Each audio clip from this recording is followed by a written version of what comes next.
A really common or popular idea nowadays is to follow your feelings, follow your heart, follow your intuition, maybe. And sometimes when it comes to trying to get healthier and be healthier, that's probably controversially maybe not the right thing to do. So I'm going to talk about that in this video a little bit and some of my thoughts on that. And I've really been thinking about that a lot lately with a lot of the way that I live my life and think the choices I make and stuff. Um, so thank you for watching. I mostly talk about the raw food diet, the raw food journey on this channel. You can subscribe if you like down here. And I also run the UK Fruit Fest, which is a raw vegan festival in the UK, a week-long event. Go to fruitfest.co.uk if you'd like to see a little bit more information about that. So I think that something that trips people up is they start going down a path of changing their diet or start going down a path of maybe starting a fitness program or anything, and then at some point they say, I've just got a feeling that something's not right or this isn't right for me and I need to go and do this, or I just have a feeling or an intuition or whatever that I need to go and eat something else, or I had a dream and I need to go and eat something else, or over and over and over. And you know, I've I think that some people have a misguided idea that people that are getting healthier, that for them that it's easy or that it makes sense to them or that they kind of had an overnight awakening, and from that point onward they were just inspired all the time to continue to eat a healthy diet. And I don't think that's true at all. I think they had to make some very hard decisions and very often go against what their emotions, what their feelings were saying. So when you change diet, you're going against a lot of different inbuilt habits and the emotions that come along with that. So you have this system inside you of your habits, and it kind of you're guided along that because that's worked for you. Even if you've had a bad life and bad things happen to you, you're still alive. So, and many people are still relatively healthy or still have function in their body, or they still have a job and they still have other things. Life isn't falling apart completely. So they've not really got to a stage where it's like, right, I need to change everything. They're on a fairly safe path. Maybe they're not at their best level of everything, the best version of themselves, but they're a lot better off than they could be. So there's not a great incentive to change when change could lead to that worst place. So you've got this whole system inside you, emotional, mental, psychological, all this stuff, physical, trying to keep you on this track. All these chemicals and hormones acting together to keep you down the path of this track of your habits. And say something happens in your life and you have to change, like your job ends, then you go through quite a difficult process getting used to a new life. And that's the way it is, but you have no choice in that situation. With changing your diet, you always have a choice essentially to go back. Now, some people might say I don't have a choice because whenever I eat other things, my disease symptoms come back. But you still have a choice. There are still people that go back and suffer the disease symptoms. So we make a choice to go against our habits. That means we're going really against a lot of the feelings that come up. And we have to become a very good judge of those feelings. And we have to become a very good judge of when those are maybe real or deeper or might have some substance to them, or are just a passing emotion that can feel very real and feel very strong, but is just a part of the mechanism to try and keep you going back to that other habit. Now, that process makes you question completely the nature of your feelings and emotions. And because it is difficult to go against your feelings and emotions, many people are caught up in the idea that we should try and go along as almost slaves to our emotions. And I think that in the past, people were much more, because of how life was, people were much more used to the idea that they couldn't always get what they wanted. Life was tougher. The food that they wanted wasn't always available. And, to be quite frank, their feelings, whatever their feelings were, didn't really matter so much. What mattered was what was actually available, what options you actually had, you know. And so people maybe got more used to that reality. And I think that I've personally a lot probably been a little bit naive in trying to go along with a lot of feelings sometimes, or certain intuitions, and not being sure what was real or not. And it can be difficult. And we all have, and we all act on feelings, really. We all act on emotion, or we want to. That's the strongest factor that comes to us whenever we're trying to make a decision in life. And a good example of this would be, let's say that you were a salesperson at a gym, and you were trying to get someone to sign up for a particular weight loss program that was run at the gym, something like that. And you have an overweight person. Well, in this scenario, let's say a woman. So you've got an overweight woman, and they want to do this weight loss program. They're maybe not so sure. So you could run through all the health benefits of losing weight. You reduce your risk of cancer. You reduce your risk of heart disease. You reduce your risk of diabetes. You might even reduce the risk of these to almost nothing. You are less likely to become disabled. You could run through the gamut. Your blood pressure will go down, your cardiovascular system, your breathing will be easier. It'll be easier for walking upstairs. You put less pressure on your joints. And you'll sleep better. You feel better overall. You can go through all these. You could even go through the things that are a little bit more controversial. You'll be more attractive, probably. You know, dating opportunities might open up with, maybe that's not a controversial thing, but that might be the case. Um, Lifestyle might open up. You can be more active. So you can go through a whole list of very kind of clinical, completely true things. Or you could say something like, imagine the look on your ex-boyfriend's face when he sees how good you're going to look and that he can't have you. Now, I believe that more people are moved by that second one. You might have your own opinion on that, but I believe that second one is actually more of a motivation. The other things are added benefits that a person that will help towards a decision, but the real thing that makes a person jump over the line are these emotional factors, these emotionally charged things.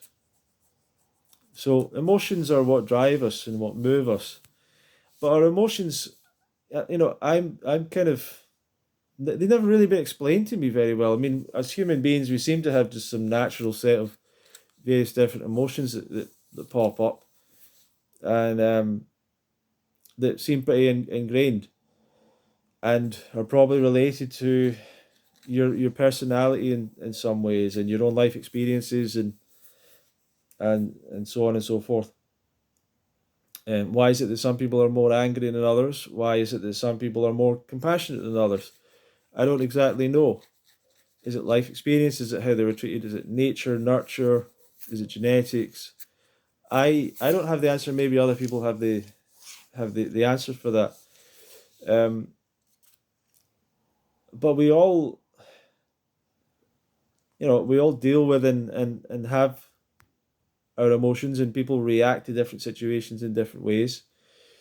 Um, so getting back to diet,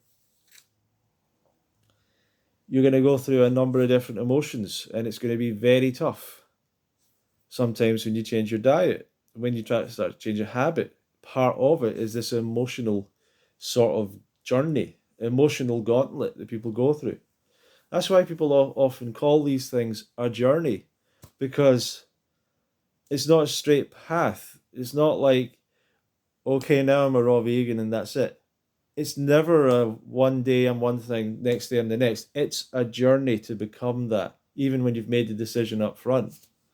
And you have to accept that journey. You have to accept these emotions will come up. But we have, emotions that are obviously related to our keeping us safe, keeping us healthy.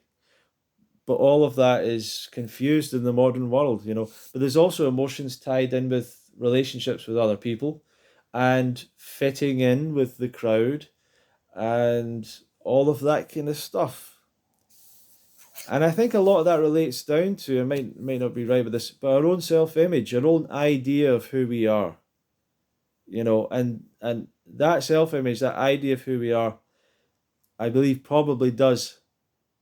Some people say this, it impacts what your emotions are. Your vision of what your life is, your vision of yourself, of who you are, of who you're becoming, impacts on the emotions that come up in response to situations. And then those emotions determine the actions that you tend to take. It's very, very difficult to go against your emotions all the time. So you have to set up habits, and those habits eventually are, even if not at first, those habits eventually are backed up by your emotions, which are backed up by this new self-image you have. It takes a while to create. Nothing like that happens overnight, and takes a lot of reinforcement. So if it was like constant discipline, no one could change their diet.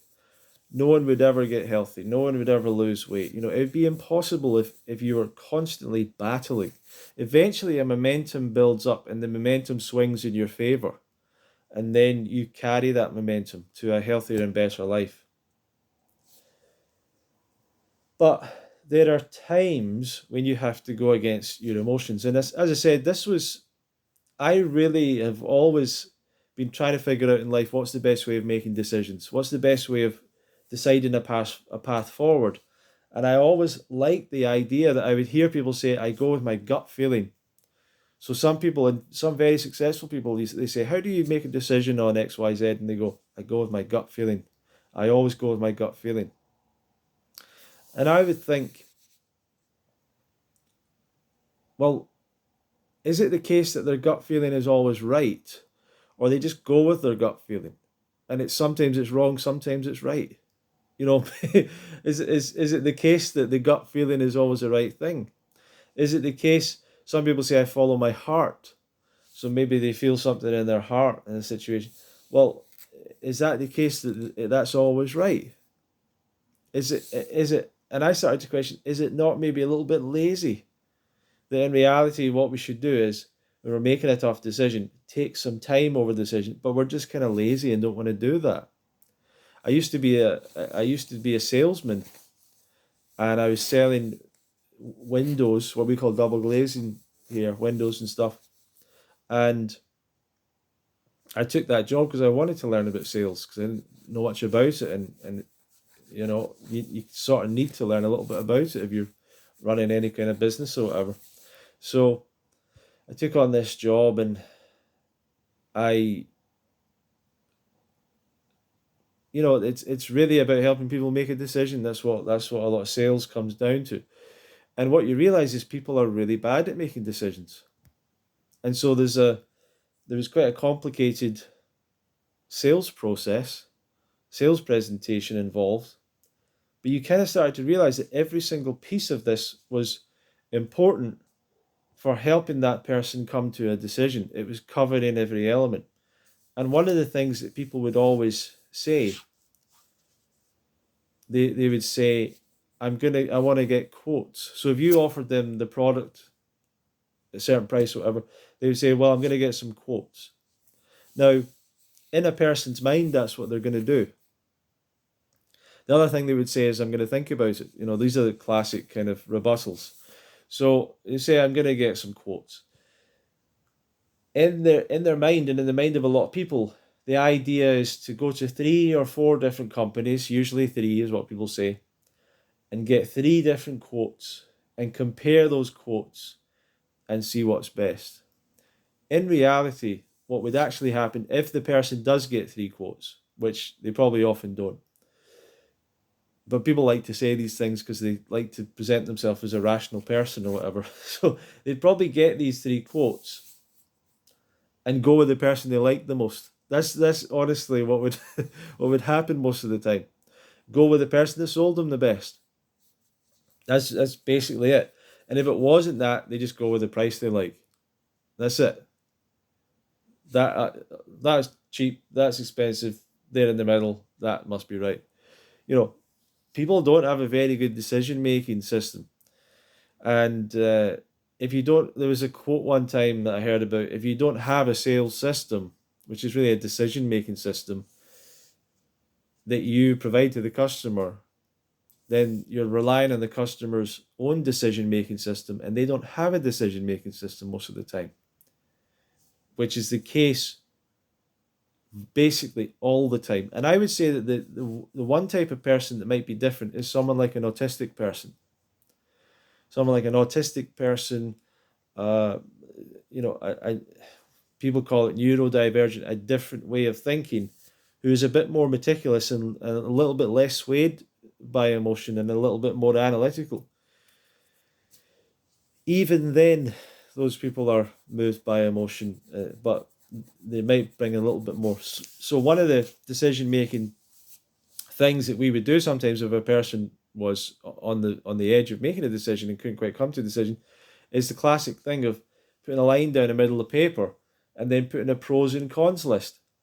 And obviously we would fill the pros list and say, look, you get this, you get this, you get this, you get this, you get this. What? And then you'd ask them to fill in the other side. And they could never fill in the other side. or basically the idea was they'd never be able to come up with as many no's as you could come up with yeses. But the major no for a lot of people is, the risk of it being a bad job, I suppose, and the risk of the money thing not working out or putting themselves in debt or whatever it was. So people struggle with making decisions. We all do. So it's nice, the idea that it'd be nice if we just have a really strong feeling to do it.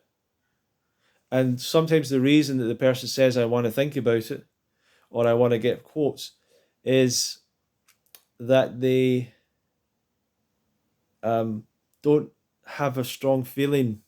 It's not really that you've not given them exactly what they want, even in the budget that they want, with the time frame they want, but they've not been emotionally brought to that place.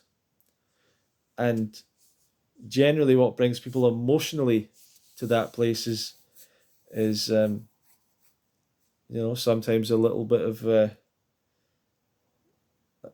tricks of the trade, I guess, or the chicanery of the shenanigans that salespeople sometimes do. And it's so, for example, sometimes if someone said, I'm looking for 3 quotes, all you really had to say was, that's fantastic. You'll probably want to get about 3 quotes. And if you do want to get 3 quotes, what I can tell you is there's about 475 companies within a 5 mile radius of your house that will be happy to come out and give you a quote. They have all sorts of different styles, different prices, different designs. But at the end of the day, what we really find is there are 3 main things that people want to make sure of before they make their purchase. They want to make sure they're happy with the company that they're dealing with. They want to make sure they're happy with the product. And they ultimately, and most importantly, they want to make sure they're happy with the price. And earlier on, we talked about the company a little bit, and you said that you were quite happy with the company. And you said that if the price was right and the time was right, that you'd be happy to buy from that company? Has anything changed? To which they would say no. And then you would say, um, so we looked at the product earlier on, took you through all the specifications, the size, the style, the design, and you said, and you said earlier that if the price was right and the time was right, that this product would be good for you. You'd be happy to install this product. Has that changed? And they would say no. Or you try and get them to say no. And then you would get to the last bit and you'd say, so really, when you're saying, is it really the case that basically what your issue is the price? And then sometimes what you would get is a person would say, well, if you could get 20% off, or if you could take 10% off, I'll go for it. And you're revealing the fact that the person really didn't want to go through the rigmarole of getting 3 quotes and have to go through all that. Now, that's the smart thing to do. The rational thing to do would be to go out and get the 3 quotes, right? But people, that's not how human beings act. But it's frustrating because everyone wants to present themselves as that person that they are not, that no one is. And everyone wants to present that, we're going to take this information, we're going to sit down at the dinner table, and we're going to go through this, and we're going to make a decision. And that never happens. That's not how people act either. They're not going to think about it. They're absolutely not going to think about it. They're going to wait until some emotion comes up. They're going to wait until they can't help looking at their windows. They're like, I hate this. Then they're going to phone some company and get it done. That's basically what happens. So people aren't very good at making decisions in general. I would say there's very few. There might be some military people or something, or I don't know. I really have not encountered many people that that really don't just basically fall to their basic emotions. And I think in corporations, there's a little bit more of a system in place to stop these human biases making poor decisions for companies. So they have a board in place and they have procedures and systems they have to follow for taking on contracts and stuff. But I'm still not even convinced. I'm still not even convinced that it doesn't just kind of come down to, I kind of like that guy over the other one. So it's very hard to make great decisions in life, and it's much easier to just go along with emotions. When I was making my decision to go to the Woodstock Fruit Festival years ago, I'd seen the festival, I saw the videos. I was so emotionally primed to go. I was so like, this is for me. This looks great. This looks like my people. This is an energy I want to be part of. And I still stalled in making that decision and stalled and stalled. Then I was sitting at a bus stop one day and a van that went past that said Woodstock on the side. And at that moment I was thinking, should I go? Should I go? Woodstock. Just drove past. And I thought, that's a message from the universe. I'm going. I was waiting for something like that to happen instead of just making the decision. I wanted to go. I was pretty much sure I wanted to go. Why didn't I just make the decision? Took for me, I don't know how many months or weeks. I ended up paying more because I've missed the deadline and all this, waiting for something to come along to make it, to push me emotionally over that line. Silly, really silly. Because if that hadn't happened, and was that a God given thing? Was that just a random thing? I've seen that Woodstock van. I'd never seen that van before. I've seen it before since. I've seen it now and again. It's not. I don't see it that much, but it's like some company around here, I suppose. But that hadn't happened, I might not have went. How crazy would that have been? Like that was one of the. I think one of the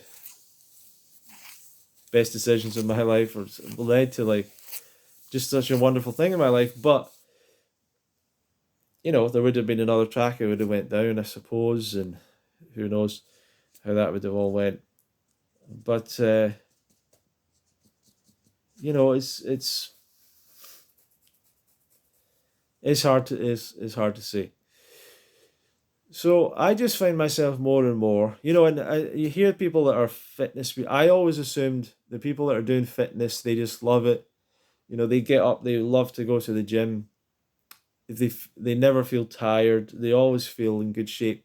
And I spoke to a number of my athlete friends, and I spoke to a guy called Tim Van Orden, and he would give talks at Woodstock, and he would say like, he almost never feels like training. Like this guy's a super successful runner, amazing runner and athlete. And he'd say, I just don't feel like it sometimes, so I just get up and I just put my shoes on and then I see, can I get to the door? Yeah, I can get to the door. Can I get outside? Yeah. Can I take a few steps? Okay. How are you feeling? Yeah, I'm okay. How about you run a few steps? Run a few steps. And then he runs a few more steps. And then he jogs a bit. And then eventually he runs 10 miles. And it's like that's his process. It's not that he gets up and goes, wow, I feel ready to run 10 miles. I thought that that's what it was like for people that were super fit. And it's not the case. And with my fitness journey, that's probably part of the thing that's always held me back a little bit is I just go, I don't feel like it today. I don't feel strong. I feel a little bit tired. I didn't get a good sleep last night. I'm undercarbed. I don't have enough fruit in me. I should wait a while, and then it's too late to go. And with my work, definitely, and with say with even with music, although music for me has always been something I was driven. That's one thing I would say. When I was younger, I was always driven to do music internally. I was driven with a passion to do music. And, you know, people talk about these passions and finding your passion in life. And people are waiting for that and waiting for something to come along. And I don't know. Maybe it doesn't work like that. So we love these ideas, follow your passion, follow your emotion, follow your spirit, follow your heart. But how many times do these things just are these just something that stops people from doing things? Oh, I'm not feeling my passion, so I'm not going to do it. I don't feel my heart. I don't feel relationships. Another situation where people go, oh, I'm not really feeling it. And it depends really. I mean, the question is for you: have you had a run in your life of every relationship you've had's been fantastic, or you've only had one other relationship and it was a great relationship, just didn't work out? If you have a good track record of making decisions in relationships, that's fair enough. If you have 50 short-term relationships over the last 10 years and none of them worked out, you need to start realizing that your decision to dump all those people, that you whatever that was that made you dump all these people or start relationships with all these people is wrong. Like, you are wrong. Do you know what I mean? You need to say, I can't keep going along with these feelings I have. There's something not in alignment here. I'm not looking for happiness. I'm not like in alignment with my own success, my own happiness. And maybe I need to start asking some other people for their advice and guidance on how to actually have a better life and find a better relationship that I want to actually keep going. And too many. I think that's the other thing. A lot of relationships come to an end just because not feeling it anymore, and that's just natural. Like, no one, not many people do the emotions of relationships always. Does it always feel good, or is it always the right thing, or are they always the only person you're attracted to, or whatever? Apparently there's changes in how people feel about each other in relationships, but that's why people commit to each other. The idea is basically through anything they stay together, but that is kind of broken down a little bit now. And it's more acceptable now for people to just say, I just didn't feel it, just fell in love with someone else, I just felt attracted, just go along with that, and that's appealing to me again. I really want, if I'm single right now, if I get into another relationship, what I'd like to happen is like, one day the skies part, the sun shines on this perfect person that walks up to you that you immediately have a fantastic connection and you both feel like you should be with each other for the rest of your lives. And that's it. And you're single, they're single, there's no other issues, no other people involved. You live really close to each other. There's no there's you always have perfect time for each other. You know, there's no weird conflicts, and it just all works out brilliant. And I don't think that's kind of very realistic a lot of the time, and all that. So when we'd all love that kind of situation, and maybe that happens for people, but often relationships have more complicated decisions to make. Should I leave this person for this other person? Are they going to leave that person? Um, is that other person that's interested in me, are they going to be hurt by this? Blah, blah, blah, whatever things go on. So, with diet, it comes back to when you think, I really feel like I should be eating some fish. Is that really your feeling? Or is that your old habits, your old emotions, and the people you're surrounded by, and the images and the voices you're surrounded by? Because if you come to the UK Fruit Fest, you'll get 7 days of being given that information and sharing that lifestyle and getting that, having conversations with people. But that's just 7 days of your thousands of days of your life, and all the other thousands of days you've been told fish is healthy, meat is good, meat gives you protein, and you get pumped with that information hundreds of times a day. And that gets reinforced all the time. And every film you watch and every TV show you watch, they're eating that food. And every bus stop you go past is McDonald's. And every shop you go into, people are buying that food. Every time you're at the supermarket, people are buying that food. Every meal you had in the past from your memories is that food. So is it reasonable to think that you can make an accurate decision, or that you, and the one thing I really don't like is the idea the body can tell you what it wants and what nutrients it wants. I think that's the biggest load of nonsense. The biggest load of nonsense. And the idea that you can walk into a place and go, I need fish. Yeah, I need some omega 3s. It's rubbish. Total rubbish, because there's omega 3s in tons of other foods. There's omega 3s in everything. Why aren't you just going to consume the omega 3s and everything else? Why didn't it ask you to eat pears? That emotion. Why didn't it ask you to eat flaxseed or spinach or potatoes or any other foods of the many foods that have omega 3? Like any plant food. Why didn't you get up and go, lychees? Could really do with some lychees for some omega 3. No, you chose a particular food that's been marketed to you for years as being high in omega 3. Well, what a surprise. Marketing works. It's almost like these companies know what they're doing. Amazing. I think I need milk for my calcium. My bones are feeling, you just make up things. So controversially, I'm going to say sometimes we have to go against our feelings. And that's not comfortable for people. They're like, I really feel like I just want to have some French fries. Well, don't. Don't have them. Have the bananas instead. Now imagine that. You're sitting there really desperate for some French fries. How little do you want to eat bananas at that moment? You don't want to eat bananas at that moment. No one wants to eat bananas at that moment. But that's the path. You have to start making that decision to eat the bananas in that moment. The first time you do it, it's super hard. There's nothing more you want than to have those French fries.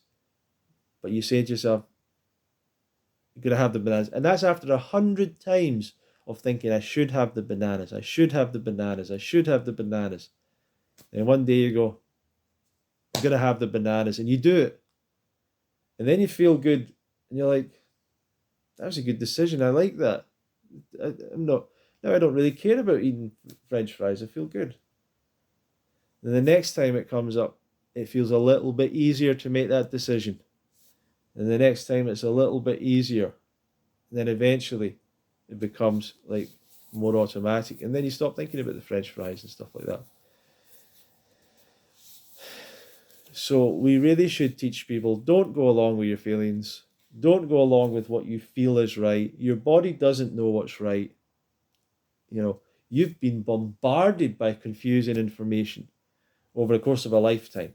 You are subject to the pressures of living in a social society where everyone is doing a different thing. And you are subject to the pressure of you trying to do a different path. Really tough to do that. That's what you're feeling.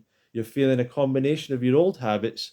You're feeling a combination of your old habits added to the pressures of society and everyone going the other way. And one other thing, the marketing, the exposure to that message over years and years telling you these false ideas. And then it's not that difficult for someone to come into your life and say, all that raw vegan stuff's nonsense. I tried that and all I did was lose my bones and my face fell off and my toes fell off.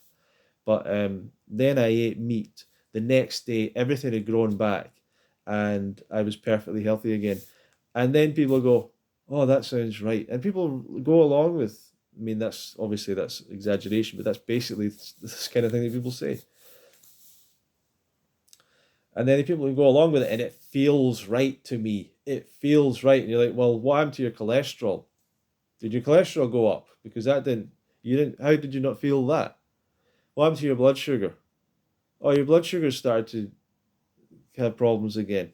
What about your weight? Oh, you started to put weight on again. What about your skin? Or your skin starting to break out again? So it feels right for you, and yet all the symptoms, the body is actually crying out in the opposite direction. How come you're not feeling any of that? How come you're not, oh, you've got less energy now, and yet it feels right? So, you know, I don't know. I think you need your emotions, you need your intuitions and all that, but there's some kind of line here, and you got to realize a lot of what you're being, you got to start to ask yourself, where are the emotions coming from? Is it really truly the right thing?